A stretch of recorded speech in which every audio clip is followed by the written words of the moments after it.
പ്രിയപ്പെട്ട താരമാണ് നടി കാവ്യ മാധവൻ.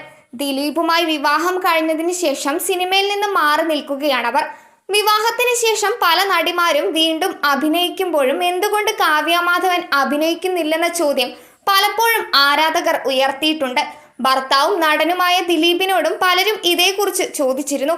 എന്നാൽ മകളെ നോക്കുന്ന തിരക്കിലാണ് കാവ്യ മാധവൻ എന്നും ഒരുമിച്ചോ അല്ലാതെയോ ഒരു സിനിമ എന്നതൊന്നും ഇപ്പോൾ ആലോചിച്ചിട്ടില്ലെന്നുമായിരുന്നു ദിലീപിന്റെ മറുപടി. കാവ്യയും ഇതുതന്നെയാണ് ആവർത്തിച്ചത്. ദിലീപുമായുള്ള വിവാഹശേഷം പൊതുപരിപാടികളിലും കാവ്യ മാധവൻ സജീവമായിരുന്നില്ല. മകൾ മഹാലക്ഷ്മി വലുതായതിനു ശേഷമാണ് കാവ്യ ദിലീപിനൊപ്പം അല്ലാതെയുമെല്ലാം പൊതുവേദികളിൽ എത്തിത്തുടങ്ങിയത്. അതേസമയം സിനിമയിലേക്ക് ഇല്ലെങ്കിലും സംരംഭക എന്ന നിലയിൽ മുന്നേറുന്ന കാവ്യയാണ് ഇപ്പോൾ പ്രേക്ഷകർ കാണുന്നത്. കാവ്യ മാധവന് സ്വന്തമായൊരു വസ്ത്ര ബ്രാൻഡുണ്ട്. ആ വസ്ത്ര ബ്രാൻഡിന്റെ പരസ്യങ്ങളിൽ മോഡലായി നിരവധി ഫോട്ടോകളും വീഡിയോകളും കാവ്യ